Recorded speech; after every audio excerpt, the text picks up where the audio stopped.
total in-offer namin. In-offer namin, source of income, magkakaperahan, pero hindi namin kayo kukunin as employees. So wala kayong required na time, hindi sa kailangan na araw-araw. Okay, so lahat ng kikitain mo dito kasi commission fees, kasi nga sales to, diba? Para maintindihan nyo natin, yung company namin sales. Okay, so kung bakit ang laki nung kitaan, kasi kikita ka ng malaki sa amin, pag malaki yung pinasok mo, volume ng sales. Ano may example ng sales? Kunyari, nag-member ka, sales na yun, diba? As member kayong dalawa, sales na yun. Kasi nagpasok siya ng pera sa company. Tama? So, deserve na kayo kumita. Ang maganda lang sa amin ganito. Yung volume ng pera na ipapasok mo sa company namin, 10% yung kikita mo. 10 to 30%. Kasi parang ako, ang members ko ngayon nasa 1,500 na, almost. Okay, ang pinita ko nasa 350 na. Yung pinasok niya. Okay, so sa sales na pinasok ko, ganito siya. Ang kinita ko, nasa 300,000. Ang members ko, 1,000. So, magkano membership na? Paad na kaya? 1,800. So, parang 1,000 people times 1,800. Yun yung sales na pinasok sa company. So, deserve na kumita ng tama. So, if ever man na kayo mag-join, gano'n na yung gagawin mo. Pero, hindi sales mo. Sales ng grupo mo. Kasi for example, yung 1,000 members ko, hindi naman ako lahat ng pa-member nun. Yung organization. Sila ang nagparami. Ang lapasan ko, pito lang. Pero dumami yung org ko hanggang 1,500, 1,400. Kaya ako kumita ng 300,000 plus.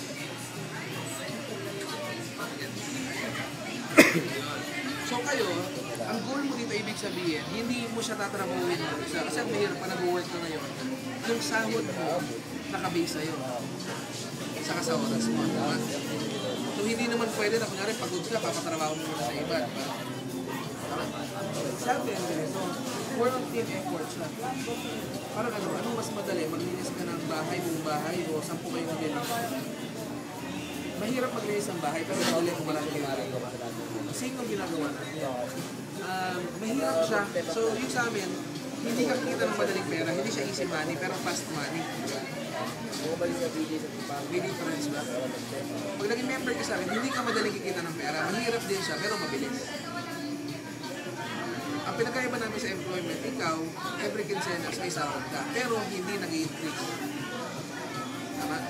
Sa amin, pwede sa loob ng 2,000, yung unang quincenas mo, wala kang kikitain, pero ang maganda sa akin, progressive.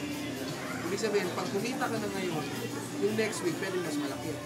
Yung next week, pwedeng doble. Yung next week, pwedeng 100,000 na siya. Yun yung difference. Parang ako ngayon, sa 2 months and a half ko siya, consistent na siya ako ngayon. Kumikita ko average na 8,000 to 10,000 per day. Yung kinikita ko ngayon. Although medyo mahirap yung trabaho kasi provincial ako eh. Nag-iikot ako sa provinces. Pero para kumita ka ng 10,000 araw-araw, malaki na yun, diba? Larry Caps! Para kung saan ang... So yung ginagawa namin, basic siya na gano'n. Pero pwede mo isipin na, baka pwede mo isipin na scam, diba? Or something. Kaya ipapaintindi ko lang bakit hindi. Kasi, parang ganito. Yung membership namin, ang halaga niya is 1,800 pesos. Okay? Tapos, sabi dito, nagbayad ka naman ng 1,800, pwede kang kumita na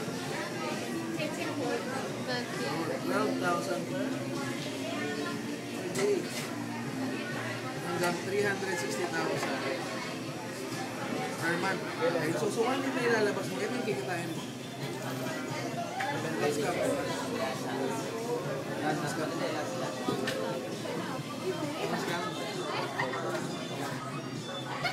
Ang magiging question lang, paano siya nangyayari? Ganito. For example, nag-member ka. I-explain ko na lang pala mamaya. Ganito, Lorena muna. Pag nagbayad ka ng 1,800 sa amin, business kasi kami, so may mga products kami. Meron kami mga minamarket na products, pero hindi ka required magbenta. May mga products kami like sabon, kape, vitamins, multivitamins, food supplements, pampapayat, pampataba, pampaputi, pampaitim, kung ano man ang gusto mo. May mga supplements kami para doon. Okay? Ganun. So, ibig sabihin, pag naging member ka sa amin, automatic, may privilege ka na ibenta siya. Pero kung hindi ka magaling magbenta, pwede mo gawin yung isang part namin. Kaya lang, ito yung kailangan mo para maging member ka sa amin. Pero ang maganda lang, pag nagbayad ka sa amin ng 1.8, may ibibigay kami sa yung package. Okay? So, ibibigay kami sa yung package. Number 1, bibigyan ka namin ng produkto namin. Talaga, 1.8 na yan. Okay? So, parang bumili ka lang talaga, di ba? Number 2,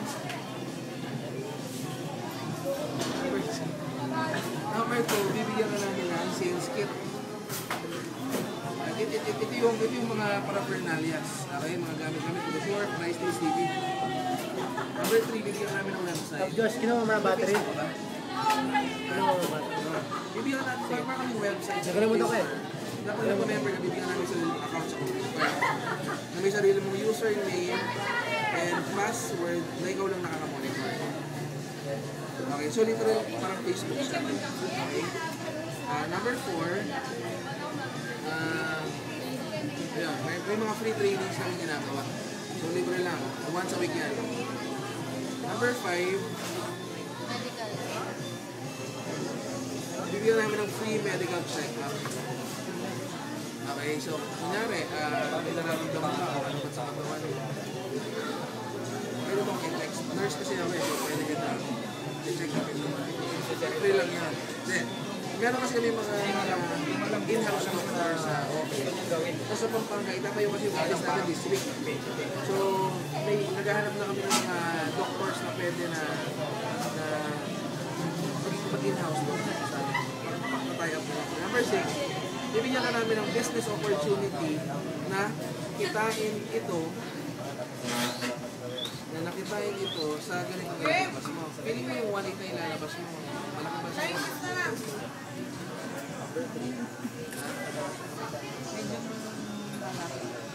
Pero, okay. Dali. 1.8 feeling mo sa'yo malaki.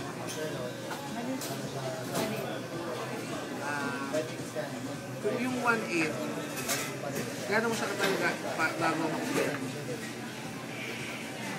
Sure kasi. Kaya mo ngayon, mamaya, o ngayong madaling araw. So yung 1.8 medyo, sa kalagayan mo ay mahirap siya. Sa ngayon. Sa ngayon, okay. Pero ganito, gusto ko lang iintindihin mo kung paano siya mangyayari. Kasi kami, nag-i-invite kami ng friends namin or nag-i-invite kami ng mga guests na alam na namin or expected namin na yung 1.8 mahihirapan sila. Bakit? Kasi ang reason mo kaya ka naghahanap ng work kasi nga wala kang pera. Mostly dahilan, di ba? Kasi kailangan mo kumita, kailangan mo work, di ba? So expected ko na the time na umupo ka hindi ko kinausap ko yun na yung 1.8 problema. Pero bakit tumuloy ko pa rin yung presentation? Ito yung fact, okay? Lahat ng kinakausap namin sila, bago sila mag-member, wala silang pera. So lahat kaya ganun. So sanay na ako, di ba? Lahat sila walang pera. Pero ang reason, kaya sila in-invite, kasi wala ka silang pera. So ikaw, kaya namin in-invite, hindi naman dahil feeling ko wala kang pera. Pero feeling ko, nahihirapan ka. Diba? So ganito, pag nagbayad ka ng 1.8 sa